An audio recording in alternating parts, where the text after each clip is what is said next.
તમે અમને જોયા છે? ના ભાઈ,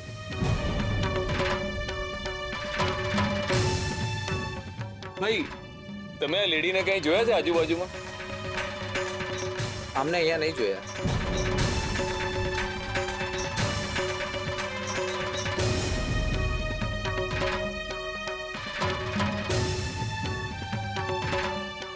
લચ્છા,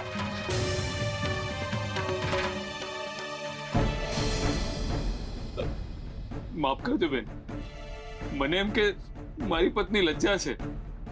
કઈ વાંધો નહીં.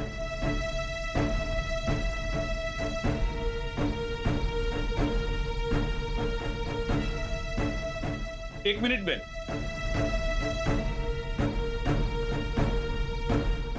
તમે અમને કઈ જોયા છે? ના ભાઈ, નથી જોયા.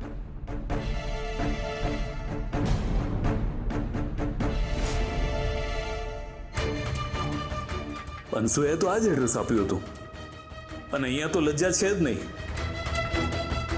તો અનસુયાએ ક્યાંક મારી સાથે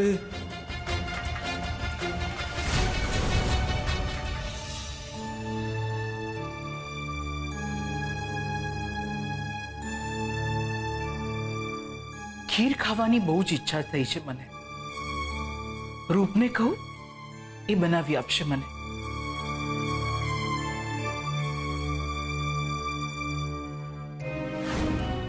રૂપ રૂપ તો એના રૂમમાં નથી. અનસુયાને કહું, એ બનાવી આપશે.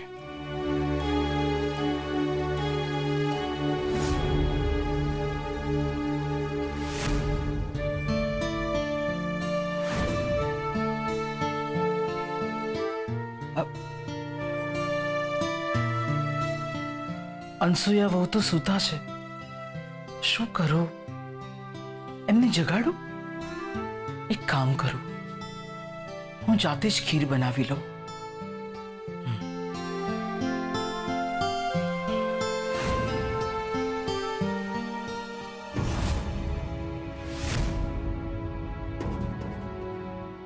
આ છોકરી અહીંયા શું કરે છે? એ પણ મારા ઘરની સામે.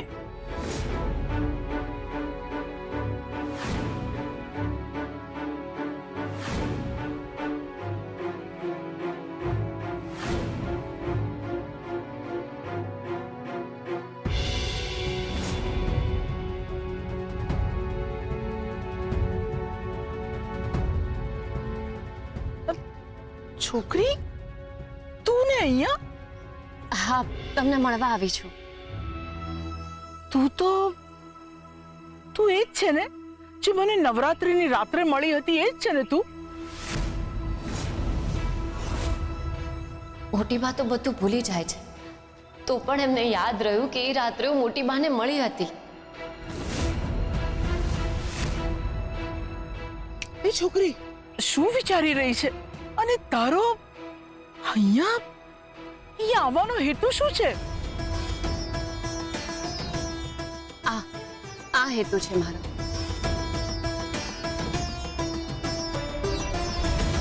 અચ્છા, સમજી. એટલે આવી રીતે લાગણી બતાવીને તું મને વશમાં કરી લેવા માંગે છે, જેથી કરીને તારો માર્ગ ખુલ્લો થઈ જાય. તું મારી પ્રોપર્ટી અને ઘર બધું પડાવી લે.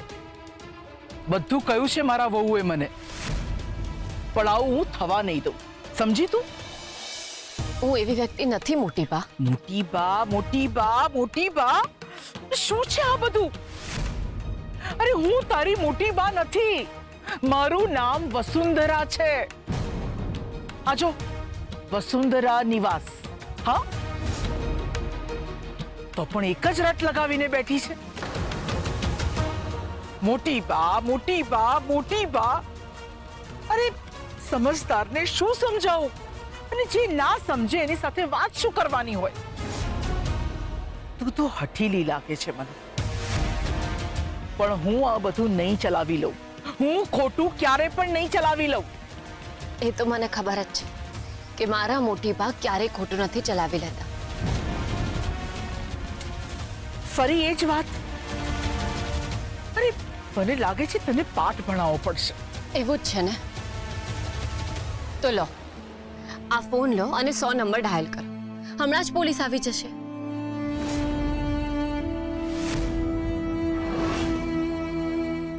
અમને બધાને હમણાં જ જામીન મળ્યા છે, અને એ પણ એ જ શરતે કે અમે અહીંયા આસપાસ ક્યાંય ફરકીશું પણ નહીં. તો પણ તું અહીંયા આવી ગઈ? કારણ કે તમારાથી દૂર હું કોઈ પણ જગ્યાએ રહું એ મારા માટે જેલ જ છે. પછી ભલે એમાં સળિયા હોય કે ના હોય. અને જો તમને એવું લાગતું હોય કે હું તમારી આ પ્રોપર્ટી પડાવવા આવી છું, તો લો, પોલીસને ફોન લગાવી લો.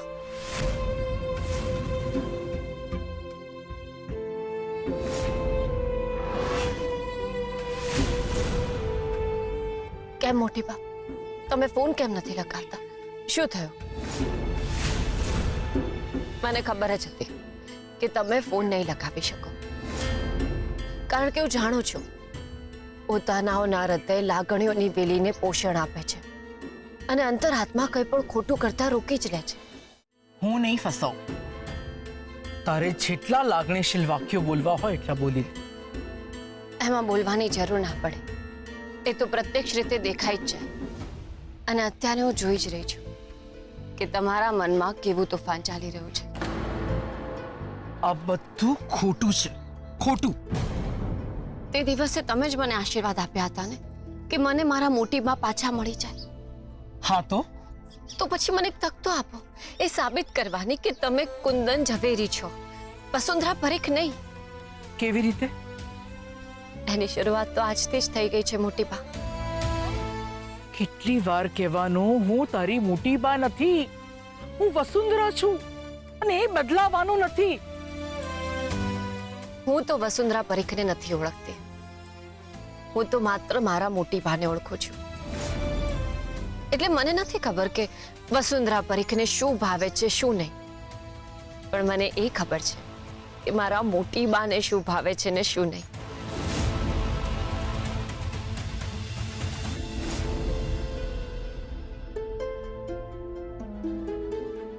તમારી ફેવરેટ ખીર.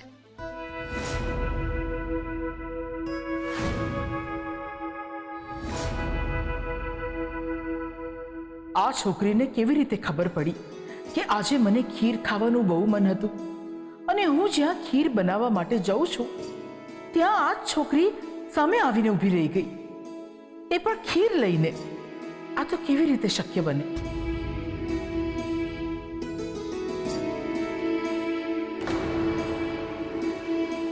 મોટી બા, ખીર ચાખો. મેં મારા હાથેથી બનાવી છે, કારણ કે મને ખબર છે મારા મોટી બાને એની નાની બહુના હાથની ખીર બહુ જ ભાવે છે. ખરું કહ્યું ને મેં?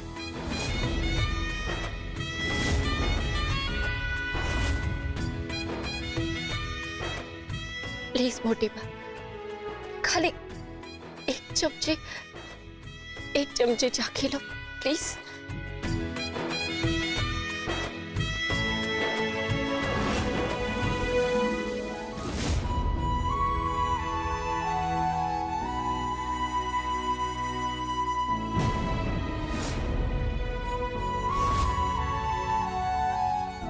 આ તો એવું લાગી રહ્યું છે કે મેં ખીરનો સ્વાદ પહેલા પણ ચાખ્યો છે. આ સ્વાદથી હું ઘણી પરિચિત છું. તમને ખીર ભાવી ને? બોલો ને મોટી બા, કેવી લાગી ખીર?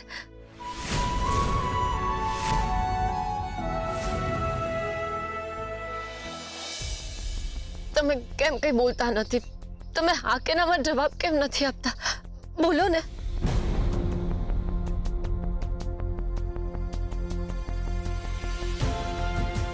કોઈ વાંધો નહીં, તમે ના આપતા જવાબ, કારણ કે ઘણી વાર માણસનું મૌન જ સાચા ખોટાના જવાબ આપી દે છે, અને મને મારો જવાબ મળી ગયો. તો શું તમે મને સાબિત કરવાનો સમય આપશો કે નહીં?